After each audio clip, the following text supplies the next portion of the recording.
This is just an attempt to resegregate society. When the truth comes out about the nation, it heals. We can't go back to a Jim Crow United States. All Democrats had to do was not be crazy, but they just can't help themselves.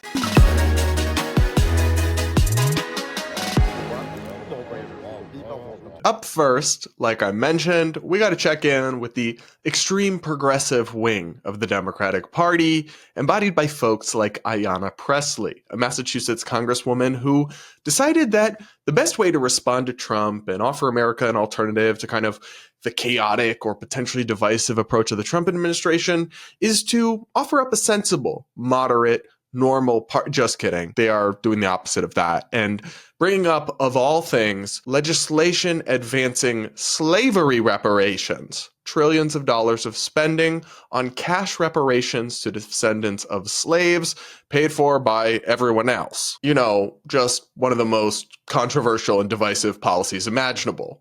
Here's some local news coverage to get you up to speed with what's going down in Washington. Amid President Trump's call to cut back on diversity, equity, and inclusion initiatives, Massachusetts Congresswoman Ayanna Pressley has reintroduced a bill that seeks to combat that. Along with other members of Congress, Pressley held a press conference today at the Capitol in Washington, D.C.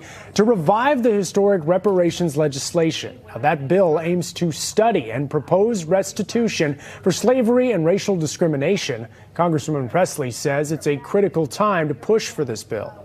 These are deeply consequential times. As Dr. King said, the time is always right to do what is right. We're navigating the landscape of a hostile administration that's seeking to gut civil rights protections and to roll back progress that has been made. Now, this is not the first time the bill has been pushed, and it faces a tough road ahead with a Republican-controlled Congress. Now, when this host said that the bill faces a tough road ahead, that's just a diplomatic way of saying it has a snowball's chance in hell of becoming law anytime soon. I mean, there's a slim Republican majority in the House. There's a Republican in the Oval Office. No way is this going anywhere. But it does have widespread support among the Democrats, and for such a fringe idea, that's really kind of concerning and revealing. That said, we should be clear about what we are and aren't talking about here. This is a bill that would not actually go forth and enact reparations for slavery. It wouldn't advance the literal program. It would create a commission to study the idea and come up with a plan that could then be implemented. So it's a commission. It's not the actual thing, but it's kind of like a gateway drug to it. And if you don't support the actual idea, I don't know why you would want to commission into it. So we should take this idea seriously because you have major figures in the Democratic Party and almost all, if not all, of the Congressional Black Caucus going forward and saying, yes, this is the path we want to go down. Massive redistribution of wealth explicitly along racial lines and skin color. It's hard to understate the cost, like the astronomical nature of the costs and spending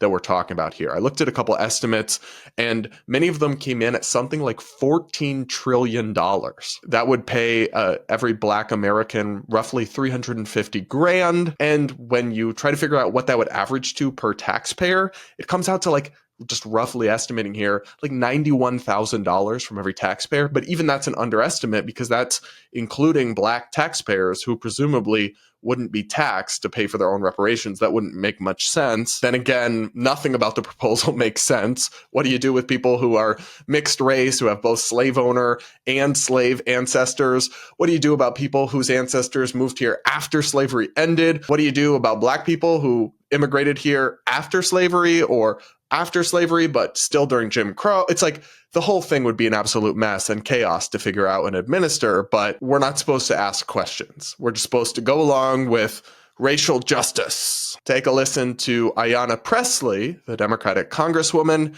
making her case for this policy. With Black history under attack and white supremacy emboldened, there is no better time to introduce this bill than during Black History Month. More than 4 centuries ago, Africans were kidnapped, trafficked, and enslaved, forced to build this country under horrific brutality, an economy which we still benefit from today. Today, with Donald Trump and Republicans waging their coordinated and at times unlawful assault on Black folks and Black history, we will not allow that history to be erased. We will not allow it to be whitewashed.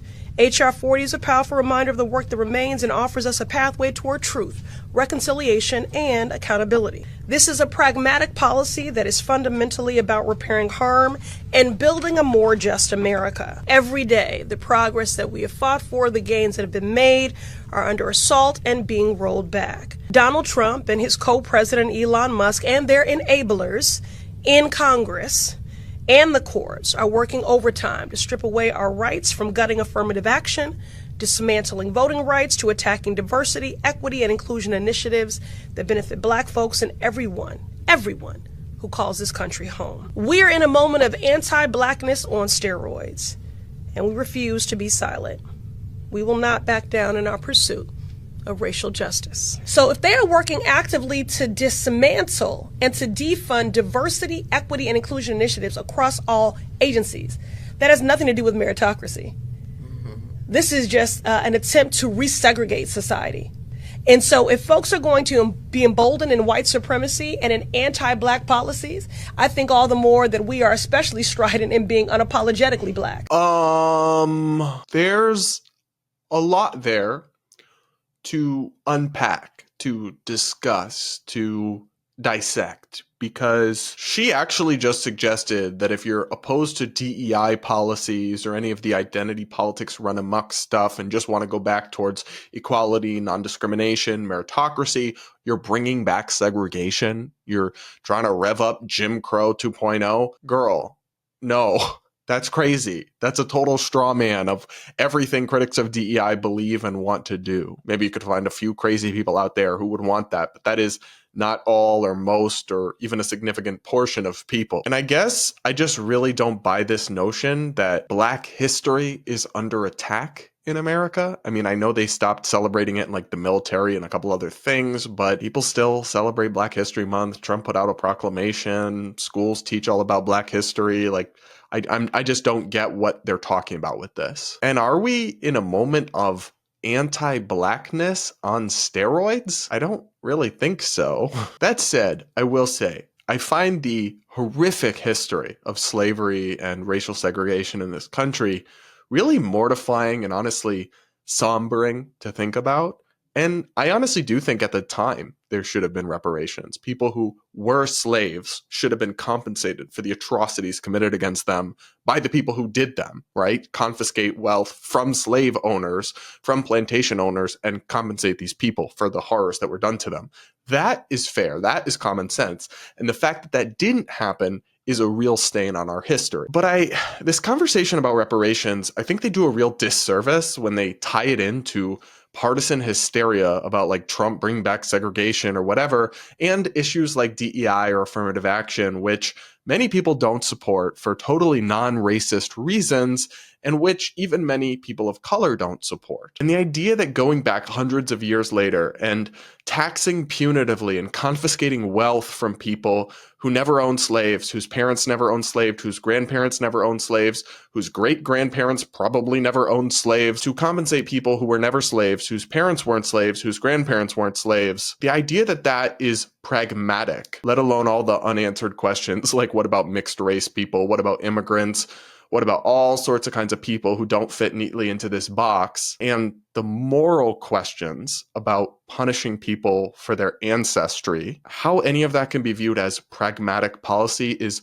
honestly beyond me. I also just don't accept this idea that you could promote a just America through this approach, because it would require pretty fundamental injustices of confiscating wealth from and punishing people because of things they never did or had control over. That said, I'm very concerned about the fact that we have a persistent wealth gap in America between Black families and white families.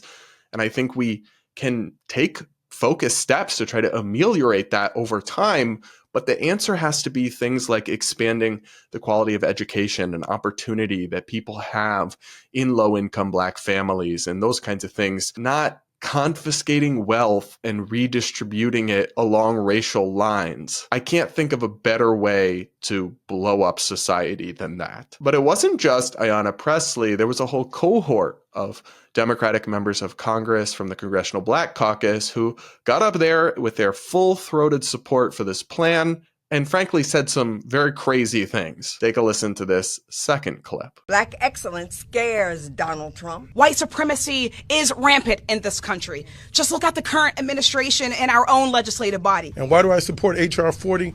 It's healing.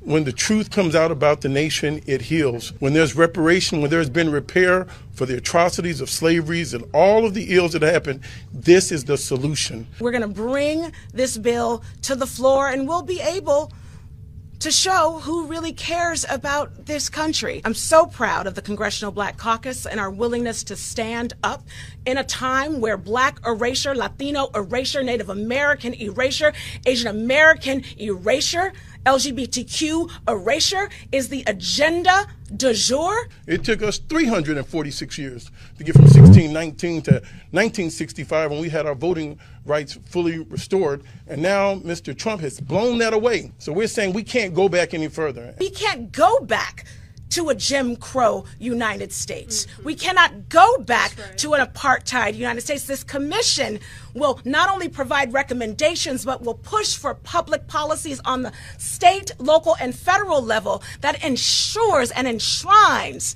that we are all truly free and that no public or private institution can deny us full participation. You see, this is where we are. This is a commission that will tell the truth, write the story, and create, again, a real way forward for folks to ensure that their great-grandbabies won't have to live in a segregated north, south, east, or west, that we can all truly have deep opportunities.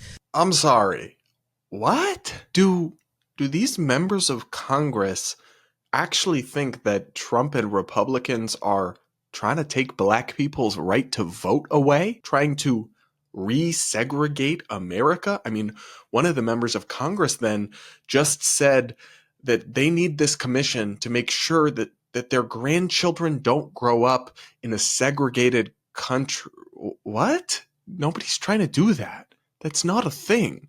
Republicans have many flaws as a party and as many things you can criticize them, including the way they talk about race and racial issues sometimes, but nobody's trying to stop Black people from voting.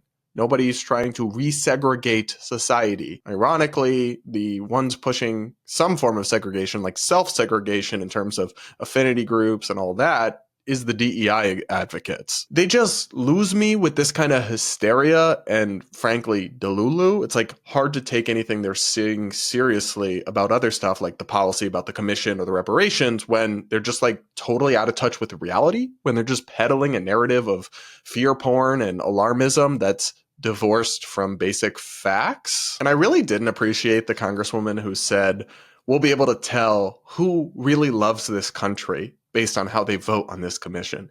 Actually, babe, people can disagree with you about something this controversial. Doesn't mean they hate the country. Doesn't mean they hate America. In fact, I'm sure there are millions of Black people in this country who don't support this. Do they just hate America too? Like, come on. And one of these members hit on a point that I watched the full press conference. A lot of them talked about, which is this notion that reparations for slavery is needed for healing in our country. I think if they were ever to actually implement this, if they were actually to confiscate and redistribute trillions of dollars along racial lines, healing is not what would be the effect of that. Incredible division and toxicity and reinforcing of racial divides would come from that, not healing, not reconciliation. I just don't think it's possible to reach hundreds of years into the past and right the wrongs that were undeniably done and fix the wounds that weren't properly addressed when none of the people to hold accountable are alive and none of the victims are either, at least as far as slavery is concerned. I think you would actually have a much better argument if you were narrowly arguing that people who are still alive who lived through segregation in the 60s and before that should be entitled to some form of compensation. There's a better argument there at least. But reaching hundreds of years into the past to confiscate and redistribute trillions and fuel racial division, to me, is a horrible idea. And frankly, is deeply radical and unpopular. So the fact that Democrats, at least a huge portion of them, are choosing now to double down on this, to say, yes, we're still going forward full throttle with the identity extreme politics, that to me is yet more proof.